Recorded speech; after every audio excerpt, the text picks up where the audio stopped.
Oi, bom dia, pessoal! Boa tarde, boa noite, aquele abraço carinhoso que eu mando pra você todas as semanas, tudo bom? Gente, dando prosseguimento à questão do nosso estudo a respeito dos estados nacionais, nós falamos sobre o fascismo e hoje a gente vai precisar falar sobre o nazismo. Vocês vão perceber que eles têm muitos pontos em comum. Mas o nazismo, ele tem, digamos, um plus, tá? Que é o que nós vamos ver aqui pra frente. Por isso que se estuda ele de maneira conjunta, mas eu preferi fazer um vídeo separado para que a gente possa analisar, inclusive, como essas questões do fascismo fazem com que, né, quando eu chamo um governo de fascista, ele tem essas características, se não todas, pelo menos parte dela. O governo é fascista? Aí essa resposta eu vou deixar para você, mas a gente já bateu um papo, né? Bom, gente, então hoje nós vamos falar sobre nazismo, ok? Bom, gente, primeiro, assim como o fascismo, esse é um movimento, tá, que vai ganhar força no pós-guerra, né? Pós-guerra que eu tô falando, pós-Primeira Guerra, tá? Depois do Tratado de Versalhes, né, aonde a Alemanha foi considerada, né, estava do lado perdedor, foi considerada, né, uma dos culpados pela guerra. E aí a Alemanha vai receber uma série de sanções desse tratado, né? Com o objetivo de fazer o quê, né? Primeiro, indenizar os países que ganharam. Afinal de contas, a Primeira Guerra foi uma guerra que morreram 10 milhões de pessoas, tiveram mais de 30 milhões de feridos, né? Isso de todos os exércitos envolvidos. E durante a guerra também tive muita destruição, enfim, de patrimônio, né? Territórios muito atingidos. Então a Alemanha seria obrigada a pagar essa grande indenização, tá? Além disso, eu anotei aqui para eu não falar os percentuais errados, porque eu acho maldade dar uma informação pela metade, tá? Então vamos lá. Nesse tratado, a Alemanha perdeu 13% do seu território.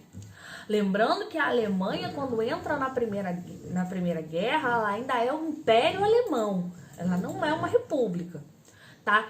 Ela perde 75% das suas reservas de ferro, perde 26% das suas reservas de carvão, tem o seu exército muitíssimo diminuído, bem como uma restrição enorme à produção da indústria armamentista, né?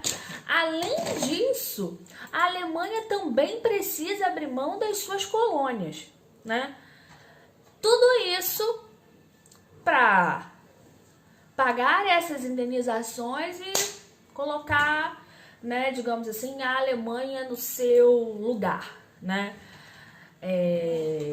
Uma sensação mesmo de humilhar o país, assim, olha, não arruma mais guerra com a gente não, que nós somos melhores, nós vamos ganhar e vocês vão se ferrar. Enfim, então, nesse pós-Primeira Guerra, a Alemanha sai numa condição econômica, política, social muito degradada. Com certeza vocês já viram, né, por exemplo, as pessoas saindo às vezes para fazer uma compra na Alemanha e elas levando um carrinho de mão cheio de dinheiro, cheio de moedas, né?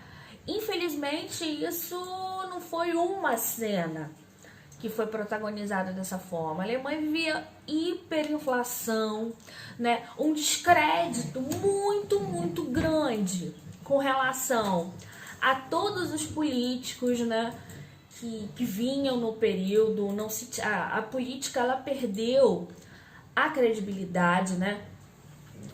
Além disso,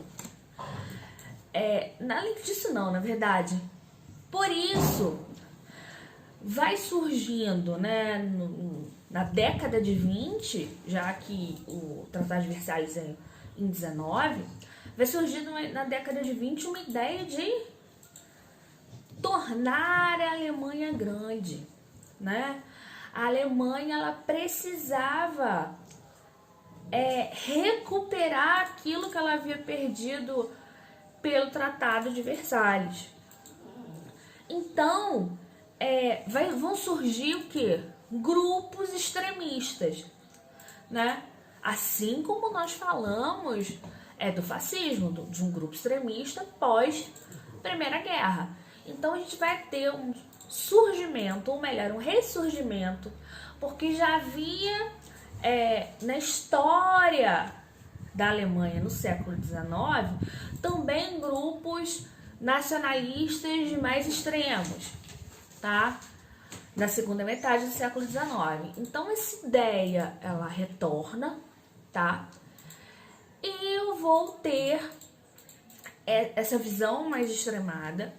E aí eu vou ter a fundação do Partido Nacional Socialista dos Trabalhadores Alemães, que tinha como líder uma das lideranças, né? Ele não foi exatamente aquele que fundou, mas ele foi uma das lideranças principais, que foi Adolf Hitler, tá?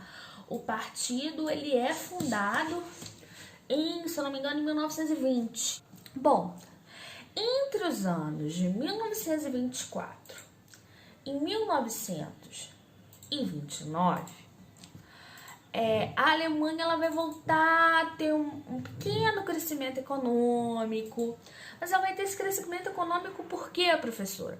Porque os Estados Unidos vão começar a injetar dinheiro na economia alemã para essa reconstrução.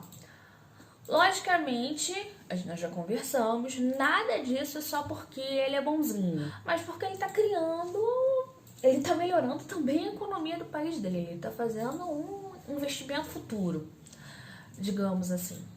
Mas em 1929, com a quebra da Bolsa de Nova York, esses investimentos que estavam ajudando a Alemanha a retomar um pouco a economia, esses investimentos eles cessam, né? Não tem mais dinheiro para mandar para a Alemanha, não tem mais dinheiro, né, para os estadunidenses. Eu vou ter dinheiro para reconstruir a Alemanha? Não, né? Então esse investimento externo, que principalmente foi feito pelos Estados Unidos, ele deixa de ser feito.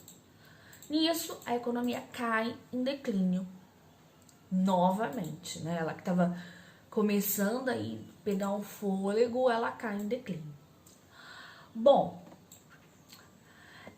quando, na verdade, termina a guerra, faz o Tratado de Versalhes, eu esqueci de falar o seguinte: a Alemanha, que era um império antes da Primeira Guerra, ela vai sair como uma república.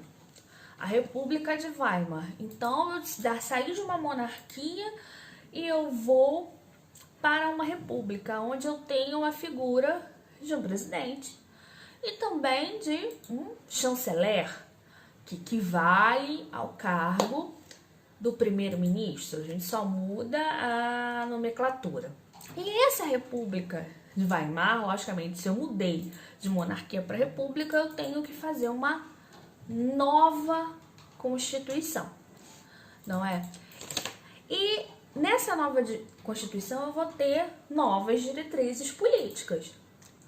Bom, e o Partido Nacional Socialista dos Trabalhadores Alemães, ele vai, né, digamos assim, ele vai crescer, né, ele vai se desenvolver, ele vai ganhar espaço dentro da República de Weimar, né? Em 1933, o Partido Nazista ele vai ter uma votação mais expressiva e Adolf Hitler ele vai ser indicado, né, a chanceler alemão. Então Hitler ele vai ser o novo chanceler alemão. Em 34, o presidente da época, que era o von Hindenburg, né, ele morre. Hitler dá um golpe de Estado e ele vai acumular as funções de chanceler e também de presidente. Com o cúmulo dessas funções, ele vai se transformar no Führer, né?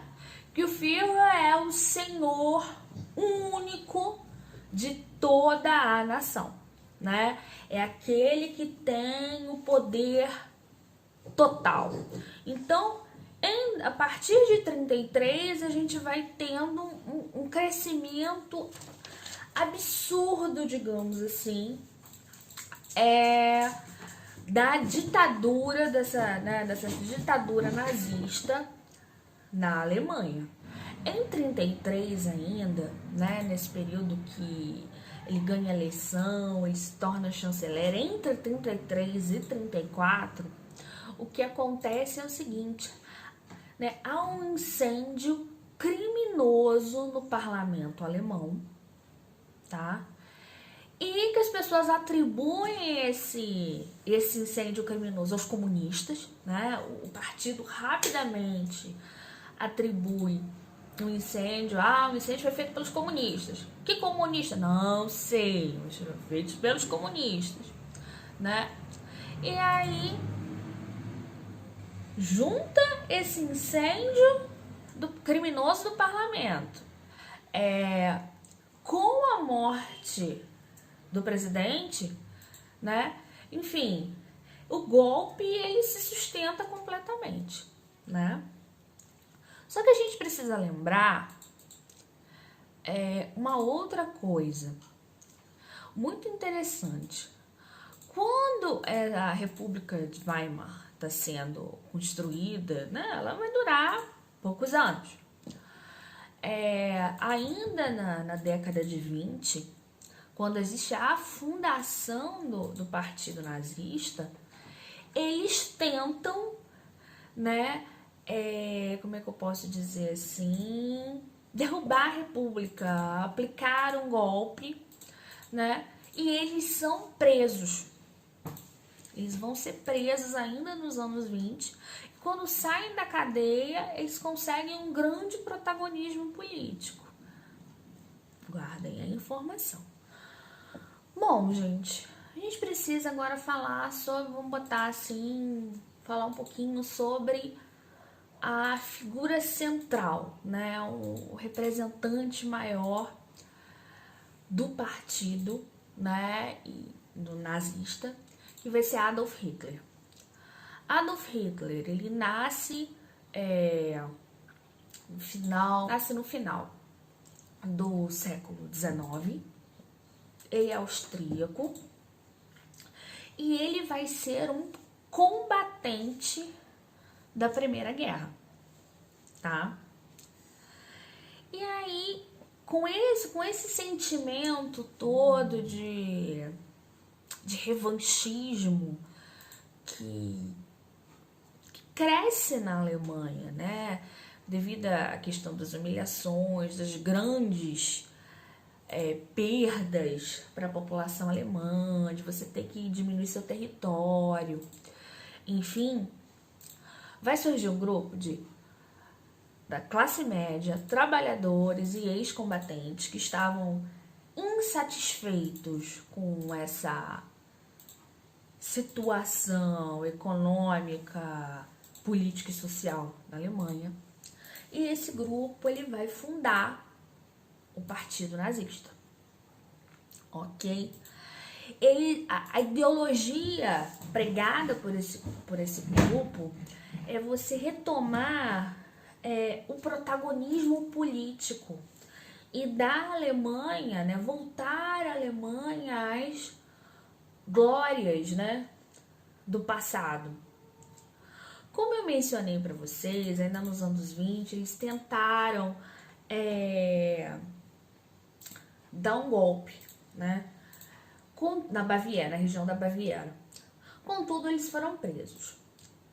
Dentre, né, as pessoas que estavam, né, articulando esse golpe, estava Adolf Hitler, como eu já havia mencionado.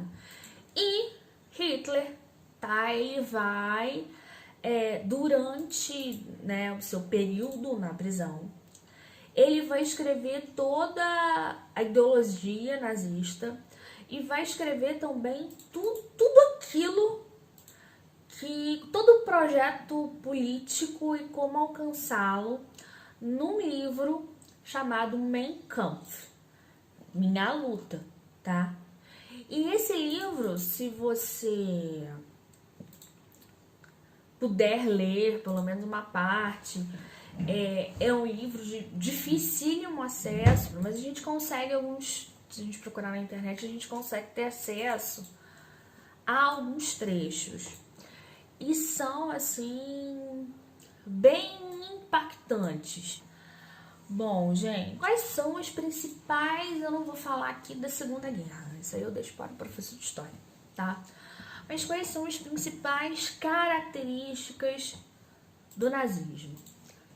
Primeiro, eu tenho um nacionalismo extremo, né?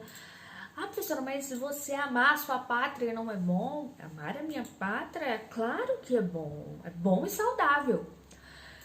Mas, quando eu tenho um ultranacionalismo, né? Quando eu tenho aquele nacionalismo exacerbado, eu impeço o meu olhar para o outro. E esse olhar para o outro, ele é sempre muito, muito importante. Porque no mundo globalizado que nós vivemos, e que na época para eles também existia, né? Nem em termos de comércio, enfim, eu não vivo sozinha, não vivo isolado, eu preciso todos os dias entrar em contato com outras pessoas, aprender novas coisas, enfim, estar aberto. Eu tenho também um controle da população muito grande que vai ser feito através da propaganda, principalmente através do rádio e do cinema. Bom, para isso foi contratado, né, no período, Joseph Goebbels. Ele era, digamos assim, o propagandista da ideologia nazista. Então, o nazismo ele vai se apropriar, né, de espaços, do rádio, a gente não tem TV, mas do cinema, que é uma tecnologia razoavelmente recente para a época, para poder disseminar o seu modo de pensamento, né, disseminar as suas ideias. Quando tem um regime totalitário, eu estou falando de um regime que ele está presente em absolutamente todas as áreas da vida. Então, ele está na economia, ele está na política, ele está na escola, ele está na igreja, ele vai estar no cinema, ele vai estar no rádio, ele vai estar nos clubes, né? Imagina você, né, um alemão do período, todos os lugares repetem incessantemente uma mesma, precisamos, né, retomar a glória do antigo Império Alemão, precisamos, né, reerguer nossa economia, precisamos, né, fazer da Alemanha grande de novo. Então, né, as pessoas elas vão, precisamos sim. Gente, olha que frases motivadoras. A gente começa desse jeito, tá? Bom, além disso, existia a crença de que a raça ariana, né? Eles acreditavam, enfim, na existência de um povo ário, né? Ária, e que esse povo, ele era, tipo assim, os precursores do povo alemão, e todos aqueles descendentes da raça ariana, que era uma raça superior, eles tinham inclusive o dever de coordenar, né, toda a população alemã, né, de influenciar em todo mundo global, né, em toda a população global. Então, através dessa ideia da raça ariana, vai surgir, né, o antissemitismo, né, que é o ódio absurdo, né, aos judeus, do quais eles começaram a atribuir que os problemas econômicos da Alemanha eram promovidos pelos judeus. E vão surgir práticas de xenofobia, né, aonde eu vou ter o ódio ao estrangeiro. E como somos todos descendentes dessa, né, todos não, né, aqueles brancos puros, né, descendentes dessa raça ariana, né, esses alemães puros aí, eu precisaria eliminar tudo aquilo que fosse considerado desviante, né, todo comportamento considerado desviante. Então, junto com os judeus, e aí foram colocando assim, você também é culpado. Então colocaram os judeus pela questão econômica, vão colocar os homossexuais, os ciganos, porque, né, eles são muitas vezes considerados sem pátria, né, porque eles são uma população itinerante. Eu vou colocar negros, ou seja, tudo aquilo que é diferente é considerado uma ameaça em potencial e toda a ameaça deve ser eliminada. Pessoas com deficiência, tudo isso, tá? Todos. Nós temos também o que a gente vai chamar da criação, assim como no fascismo lá de Mussolini, a criação do espaço vital alemão, né? Retomar o império alemão forte, né? Aquela coisa mais expansionista, garantir, né, todo esse território. Toda a propaganda política vai vender o líder, né, que é o Führer, como um homem apto a liderar a nação para o triunfo. Então, olha, somente essa pessoa pode fazer isso. Um culto à personalidade muito grande. Então, temos mais uma característica, né? E eu acho que pra gente conseguir aqui finalizar, antes de finalizar, eu esqueci uma característica importantíssima que eu não poderia esquecer, que é a aversão ao comunismo, né? O anticomunismo, o antissocialismo, né? Os grupos, os governos totalitários, fascismo, nazismo, né? Todos eles eram anticomunistas. Então, assim, eles não queriam de maneira nenhuma interferência dos grupos, enfim, comunistas. Tanto que todos aqueles também que eram contrários ao nazismo na Alemanha e que tinham, né, esse pensamento comunista, né, eles eram considerados também inimigos da nação. E a partir daí, todos esses inimigos, você vê que essa nação tem muito inimigo. Ou seja, tudo aquilo que é diferente, tudo aquele que... Não é nem que é diferente, mas que foge de um padrão estabelecido, né, por esse grupo, ele vai alimentar o que a gente vai chamar de indústria da morte, né, que é o genocídio, tá? Os massacres, enfim, que aconteciam dentro, né, dos campos de concentração, ok? O nazismo traz para a história do mundo, acho que um dos piores episódios da nossa história, né? São você colocar pessoas em campos de trabalhos forçados, até a subnutrição completa, E quando você não tem mais o que explorar naquela pessoa, você tira a identidade, você tira daquela pessoa um nome, você rotula ela como todo mal. E aí eu mato essas pessoas, né? De maneiras extremamente cruéis, né? A gente sabe das câmaras de gás e tantas outras práticas. Então,